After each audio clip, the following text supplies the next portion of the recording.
महाराष्ट्राच्या राजकारणामध्ये ज्या काही दिवसापासून घडामोडी सुरू आहेत,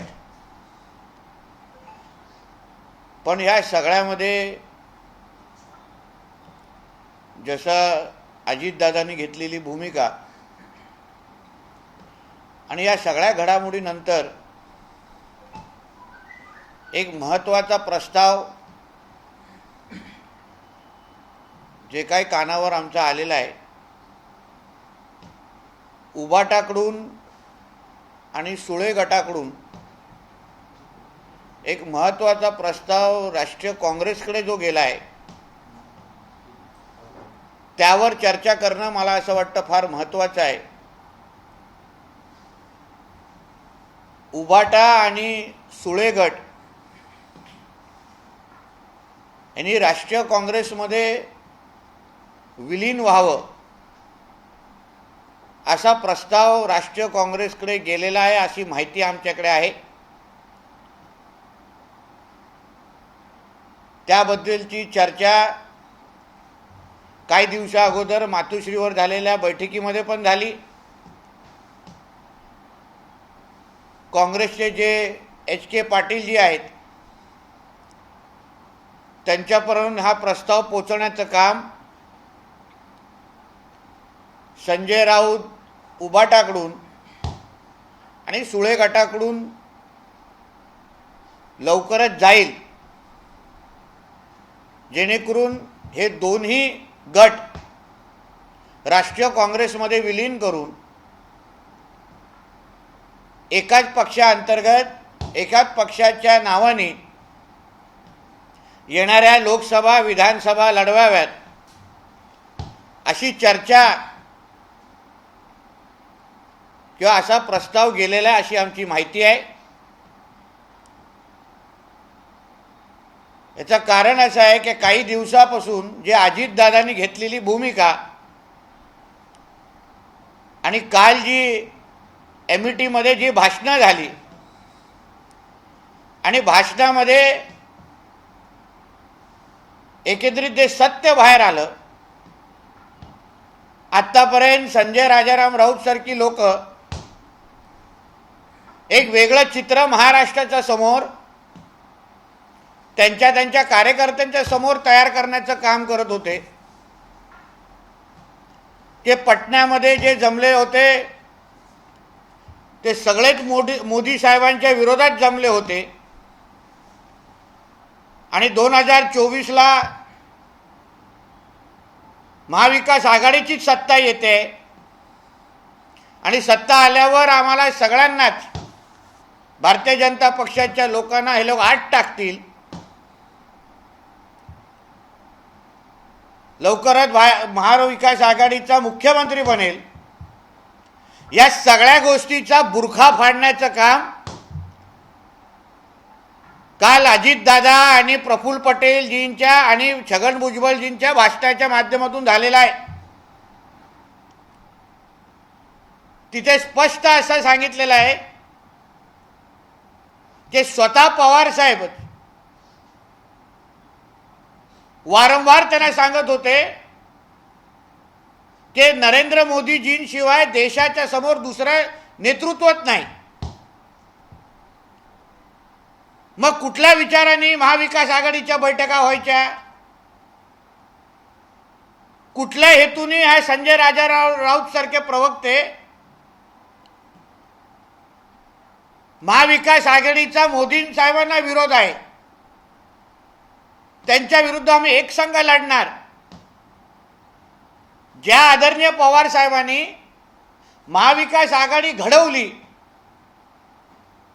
तेच अगर नरेंद्र मोदीजींचं नेतृत्व अप्रत्यक्ष पद्धतीने मानत असतील तर मग दुसऱ्यांना काय किंमत आहे. पटण्यामध्ये झालेल्या बैठकी संदर्भात सन्मान्य प्रफुल्ल पटेलजीने जे त्या बैठकीमध्ये उपस्थित होते त्या बैठकीचं सत्य सांगितलं, महत्त्व सांगितलं. जे खोटं चित्र संजय राजाराम राऊत, आदित्य ठाकरे सगळेजण निर्माण करत होते की पटनामध्ये फार मोठा प्लॅन तयार झालाय,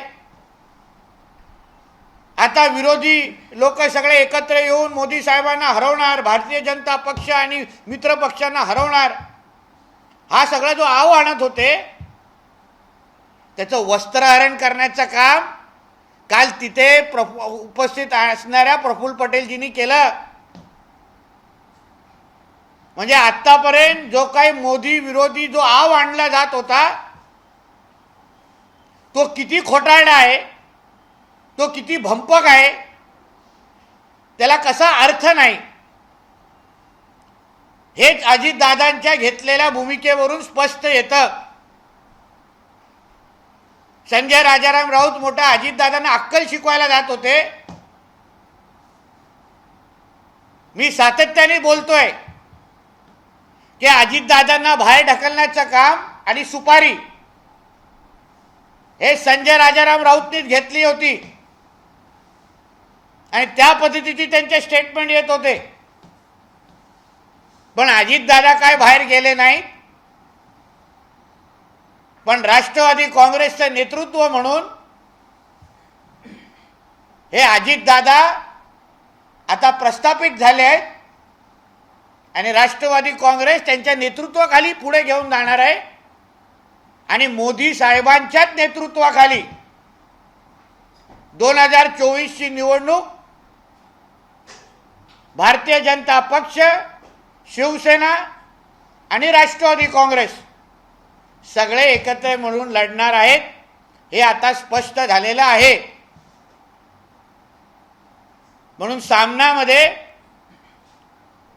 पाकिस्तानची तुलना भारताबरोबर करण्यापेक्षा जरा फ्रान्समध्ये काय चाललंय याबद्दल जरा हिंदुत्ववादी विचाराचा पुरस्कार करणाऱ्या सामनानी थोडं लिहावं. मणिपूर जळतंय, चीन ते तिथे घुसतंय. संजय राजाराम राऊत आणि त्याच्या मालकामध्ये खरेच हिंमत असेल तर फ्रान्समध्ये ज्या पद्धतीने जिहादी लोकांनी युरोपचा ताबा घेण्याचा जो प्रयत्न केलाय, जे बांगलादेशी आणि रोहिंगे जे आमच्या मुंबईमध्ये पण वाढत चाललेले आहेत, जो त्रास आज फ्रान्सला होतोय, युरोपला होतोय या रोहिंग्यांचा आणि बांगलादेशी मुसलमानांचा, तोच उद्या मुंबईमध्ये होऊ शकतो. त्याबद्दल थोडं संजय राजाराम राऊतनी उद्याचा अग्रलेख लिहून दाखवण्याची हिंमत दाखवावी. हिंदुत्ववादी विचाराचे लोक आहात ना तुम्ही. या मुंबईमध्ये रोहिंगे आणि बांगलादेशी मुसलमानांना आधार कार्ड, पाणी, वीज हे उद्धव ठाकरेंच्या नेतृत्वाखाली महापालिकेने आतापर्यंत दिलेले आहे. रोहिंगे आणि बांगलादेशी मुसलमानांचा करता धरता मुंबईचा कोण असेल तर तो उद्धव ठाकरे आहे, असा माझा थेट आरोप आहे. म्हणून मी राज्य सरकारकडे मागणी करणार आहे की मुंबईमध्ये असणारे हे जेवढे रोहिंगे आणि बांगलादेशी मुसलमान आहेत त्या सगळ्या लोकांना मुंबईतून बाहेर हकला. जे 30-30, 40, 50-50 लोक एका रूम मध्ये राहतात, आधार कार्ड घेऊन राहतात, या सगळ्या लोकांना मुंबईतून बाहेर काढा, नाहीतर उद्या मुंबईचा पण फ्रान्स होऊ शकतो, मुंबईचा पण पॅरिस होऊ शकतो, अशी परिस्थिती या निमित्ताने निर्माण होईल. आपल्याला काय प्रश्न विचारायचे विचार. विनायक राऊत यांनी दावा केला आहे की शिंदे गटातले 8 ते 10 असे आमदार आहेत, त्यांनी उद्धव ठाकरेंना फोन केलेला आहे. सध्याची राजकीय परिस्थिती आहे त्यामुळे ते नाराज आहेत आणि ते संपर्कात आलेले आहेत आमच्या. मला माहित नव्हतं की विनायक राऊत मातुश्रीचा ऑपरेटर आहे. जे काही शिंदे साहेबांबरोबर असलेले शिवसेनेचे आमदार आहेत, काल ते सगळेचे सगळे वर्षावर होते. सगळ्या जणांनी एवढं एकमुखाने व्यक्त केलंय की आदरणीय शिंदे साहेबच आमचे नेते आहेत आणि आम्ही त्यांच्याबरोबरच राहणार आहोत, त्यांच्या नेतृत्वावर आमचा विश्वास आहे. म्हणून विनायक राऊतांनी उगाच काड्या लावण्यापेक्षा उगाच तर टेलिफोन ऑपरेटर करण्यापेक्षा आपल्या रत्नागिरी सिंधुदुर्गाच्या मतदारसंघामध्ये थोडं लक्ष द्यावं. संजय राऊत यांनी आज एक पुन्हा परत दावा केलाय की राज्याला नवीन मुख्यमंत्री मिळणार आणि शिंदे गटाला धुळे जावणार. माझं एवढंच म्हणणं आहे की राज्याचा मुख्यमंत्री 2024 पर्यंत एकनाथ शिंदेच असणार हे तुम्ही ॲफिडेव्हिटवर लिहून घ्या. पण त्यांचा उभाटा हे काँग्रेसमध्ये विलीन होत आहे का ह्याचं उत्तर त्यांनी आम्हाला द्यावं. मला दुसऱ्यांच्या मुख्यमंत्री पदाबद्दल दुसऱ्यांच्या पक्षाबद्दल विचार करण्यापेक्षा हा जो काही मुद्दा मी आज मांडलेला आहे की उभाटा आणि सुळे गट हे काँग्रेसमध्ये विलीन होते ह्यावर त्यांनी मत व्यक्त करावं, ह्यावर त्यांनी चिंता व्यक्त करावी. राष्ट्रवादी सरकारमध्ये आल्यामुळे कुठेतरी समर्जित खासगी नाराज झाले आहेत, त्यांनी नाराजी व्यक्त केलेली आहे. त्यांची समजूत कशी काढली? नाही बघा काय आहे, शेवटी राष्ट्रवादी काँग्रेस आमच्याबरोबर आल्यानंतर काही आमच्यातले पदाधिकाऱ्यांबद्दलचे वेगवेगळे विचार असू शकतात. त्या सगळ्या जणांशी आमचे आदरणीय देवेंद्र फडणवीस जी असतील आणि आमचे प्रदेश अध्यक्ष सगळ्या जणांच्या संपर्कात आहेत. त्यांची सगळ्या जणांना आमची भूमिका समजून ते सांगणार आहेत. मला विश्वास आहे आमचे समरजित घाडगे जी असतील किंवा अजून कोणी असो त्यांना एकदा भारतीय जनता पक्षाची भूमिका समजली तर ते सगळेचे सगळे एक परिवार म्हणून परत काम करायला लागतील.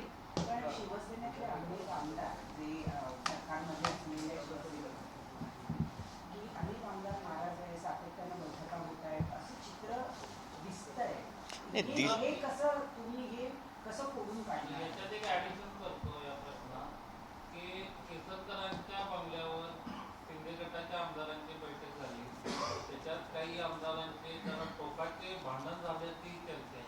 पण मला हे कळत नाही की कुठल्या कुटुंबामध्ये या अशा पद्धतीची ओढातोड किंवा गैरसमज होत नाहीत. होतात, सगळ्यांमध्येच होतात. शेवटी आम्ही एक निर्णय घेऊन सगळेजण एकत्र आलेलो आहे. महाविकास आघाडीच्या वेळी कितींदा मातोश्रीच्या बाळासाहेबांच्या रूममध्ये जाऊन कितींदा शपथा घ्यायला लावला ह्याचा आढावा ह्याची माहिती मी देऊ का?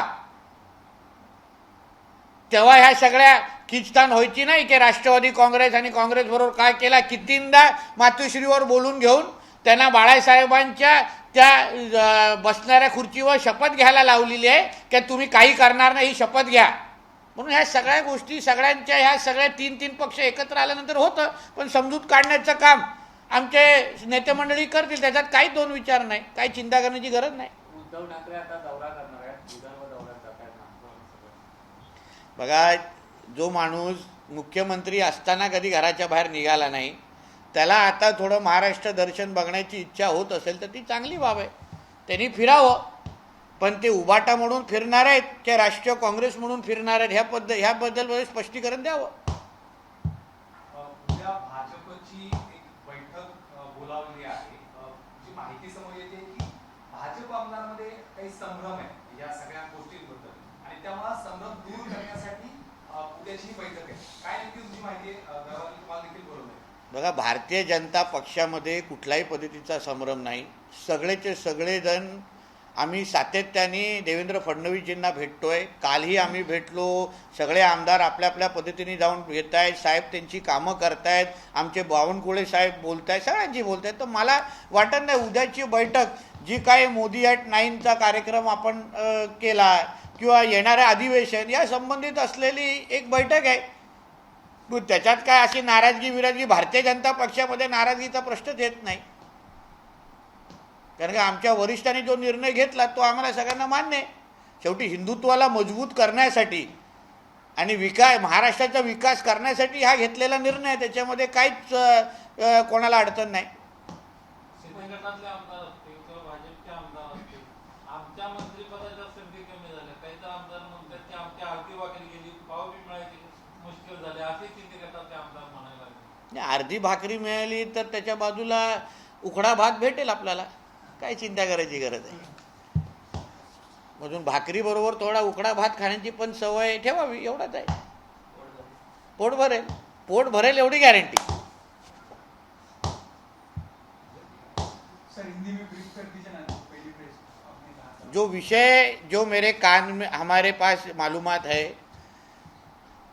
कि एक प्रस्ताव राष्ट्रीय कांग्रेस के पास गया है जिसमें ऐसा कहा गया है कि जो उद्धव ठाकरे फैक्शन है, जो ग्रुप है, और जो सुप्रिया सुळे ग्रुप है, वो दोनों को राष्ट्रीय कांग्रेस में, नेशनल कांग्रेस में मर्ज करने का एक प्रस्ताव दिया गया है। इस तरीके की बातचीत उनके जो पाटिल है कांग्रेस के, उनके पास एसके पाटिल क्या उनका नाम है, उनके पास ऐसा प्रस्ताव गया है, ऐसी मालूमात हमारे पास है। आने वाले लोकसभा और विधानसभा चुनाव दोनों को मर्ज करके एक ही नेशनल कांग्रेस पार्टी राहुल जी के साथ लड़ने का इनका प्रयास है, कोशिश है। इसके लिए मर्जर का प्रस्ताव गया है, ऐसे हम लोग ने सुना है। पिछले कुछ दिनों में जो कुछ चीज़ें अजीत दादा के वजह से सामने आई है, ये स्पष्ट हो चुका है कि जो लोग पटना में मिले वो कोई मीटिंग नहीं थी कि मगर वो सर्कस था। सर्कस में एक दूसरे को एंटरटेन करने का काम लगा रहा था। कोई राहुल जी की शादी लगा रहा था, कोई दूसरा कुछ जोक मार रहा था, केजरीवाल जी भड़क के क्या निकल गए। जो प्रफुल्ल भाई ने कल अपने भाषण में कहा कि पटना में हुए जो मीटिंग को सीरियसली नहीं लेना चाहिए, और जो अजीत दादा ने कल स्पष्ट कर चुके हैं कि आने वाले 2024 में पवार साहब भी बोल रहे हैं कि नरेंद्र मोदी जी के सिवाय दूसरा पर्याय नहीं, कोई दूसरा ऑप्शन नहीं। इसके लिए ये सारे ऑपोजिशन के जितने मीटिंग्स है, पटना हो या आने वाला बेंगलोर हो, उसमें का कोई मतलब रहा नहीं है। ये आने वाला 2024 का इलेक्शन का मैंडेट और रिजल्ट स्पष्ट हो चुका है कि फिर एक बार नरेंद्र मोदी जी ही देश के प्रधानमंत्री बनने जा रहे हैं और वापस एक बार एनडीए की सरकार आ रही। कल शरद पवार जी ने पीएम को टारगेट करते वक्त कहा कि अगर एनसीपी करंट पार्टी है तो इनको क्यों अपने पार्टी में शामिल कर लिया, उसके बारे में देखिए, ऐसा है कि आदरणीय पवार साहब के ऊपर बोलने के लिए मेरा क्या उसमें मैं योग्य नहीं हूँ, मगर मैं इतना कहूँगा कि पवार साहब ने जो छगन भुजबल साहब के सामने कहा, जो आपने पार्टी के लीडर्स के सामने कहा कि मोदी जी के सिवाय दूसरा पर्याय नहीं, तो वही चीज़ अभी पवार साहब सबके सामने कहेंगे तो आसान हो जाएगा। मतलब पार्टी के लीडर्स के सामने मोदी जी की प्रशंसा करना और स्टेज के आने के बाद मोदी जी को टीका करना है, क्रिटिसाइज करना, ये अच्छी बात नहीं है। जो सच है, जो पवार साहब ने जो मान लिया है, वही कार्यकर्ताओं के सामने बोलना चालू कर देना चाहिए। सर, कल सुप्रिया सुले ने कहा कि भारतीय जनता पार्टी कहती है मैं खाने नहीं दूंगी, खाने नहीं देता हूँ, तो आगे अब मैं दिखाती हूँ कि भारतीय जनता पार्टी का कोई भी मतलब कैसा आगे खा सकता। तो मुझे ये ताई को मुझे ये पूछना है कि जिस भारतीय जनता पार्टी के ऊपर आप टीका कर रहे हैं, उसी भारतीय जनता पार्टी के पास आपको अलायंस करना था। इसके लिए 2-2, 3-3 बार आपकी पार्टी की मीटिंग हुई। यही तो अजीत दादा ने सच्चाई कल बताई, यही तो प्रफुल्ल भाई ने कल बताया कि आपको अगर बीजेपी के साथ जाना ही था तो फिर आप बीजेपी को क्यों क्रिटिसाइज कर रहे। तो सुप्रिया ताई को मैं बोलूंगा कि जो अजीत दादा ने कल सच्चाई बोलने के बाद आप कितना भी भारतीय जनता पार्टी को क्रिटिसाइज करेंगे, कोई आपके विश्वास नहीं करेगा। जितने जल्दी आप अजीत दादा को भूमिका का समर्थन करेंगे, उतना आपके लिए अच्छा है। सर, एक प्रश्न संजय राऊत हे दररोज बोलतात, अजित पवार हे काल पहिल्यांदा खूप काही बोलले आणि अजित पवारांची एकंदरीत इमेज पाहता मागच्या काही काळात संजय राऊतांनी अजितदादांना सल्ले दिले होते।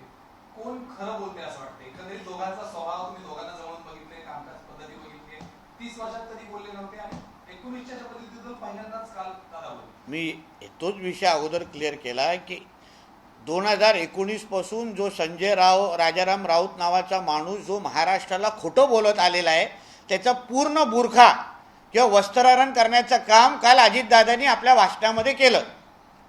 जे संजय राजाराम राऊत महाराष्ट्राच्या समोर रोज सकाळी येऊन बोलत होते ते खोटं होतं, ते भंपकपणा होता, त्याच्यात काही सत्य नव्हतं। म्हणजे एका बाजूला तुमच्या राष्ट्रवादी काँग्रेसच्या बीजेपी बरोबर बैठका सुरू आहे, आदरणीय पवार साहेब जे संजय राजाराम राऊतचे खरे मालक आहेत, तुमचा खरा मालकच अगर भारतीय जनता पक्षाचं समर्थन करत असेल तर संजय राजाराम राऊतच्या भूमिकेचा अर्थ काय? रोज सकाळी येऊन विश्वासार्हतेचा प्रश्न निर्माण झालाय ना। अजितदादा सारखा स्पष्ट वागता, अजितदादाची ओळखच एवढी आहे की जे बोलतात ते रोखठोक बोलतात आणि खरं बोलतात आणि दुसऱ्या बाजूला वारंवार आपल्याला कळलेलं आहे की संजय राजाराम राऊत हे स्वतःच्या सिक्युरिटीसाठी खोटं बोलतात, वाढवण्यासाठी, स्वतःच्या भूमिकेबद्दल खोटं बोलतात. आता महाराष्ट्राच्या म्हणजे पटनाच्या बैठकीबद्दल खोटं बोलले, कारण का त्याच बैठकीमध्ये प्रफुल्ल पटेल पण होते आणि त्यांनी जे सांगितलेलं चित्र ते महत्त्वाचं आहे. आणि म्हणून संजय राजाराम राऊत हा जो रोज सकाळी येऊन महाराष्ट्राला जो खोटं बोलतो ते त्यांनी आता बंद करावं, कारण का पूर्ण वस्त्रारण करण्याचं काम काल अजितदादांनी केलेलं आहे. तर या सगळ्या खटाटोपात राजकारणाच्या खेळात सामान्य माणसाला गृहीत धरून सगळं सुरू झालंय का अशी चर्चा किंवा लोकांची फार नाराजी दिसते असं वाटत नाही? बघा, लोकांची किती नाराजगी आहे किंवा नाही हे येणाऱ्या निवडणुकीमध्ये कळेल. शेवटी आम्ही लोकांमध्येच निवडून जातोय, लोकांच्याच विकासासाठी, आमच्या मतदारसंघाच्या विकासासाठी घेतलेले हे सगळे निर्णय आहेत. काल अजितदादांच्या बरोबर गेलेल्या आमदारांची भूमिका आहे का, अजितदादांची भूमिका आहे का, त्यांनी स्पष्ट केलेलं आहे की लोकांच्या मतदारसंघाचा विकास करण्यासाठी घेतलेला हा निर्णय. तसंच शिंदे साहेबांनी घेतलेली भूमिका आहे. म्हणून आम्ही जे काही राजकारण आज महाराष्ट्रामध्ये चालू आहे ते लोकांच्या हितासाठी, लोकांच्या विकासासाठीच आहे. आम्ही सगळेजण एकत्र आलो तर महाराष्ट्राचा विकास हा अजून भक्कम पद्धतीने करू शकतो, यासाठी हे सगळे घेतलेले निर्णय. एबीपी माझा, उघडा डोळे बघा नीट.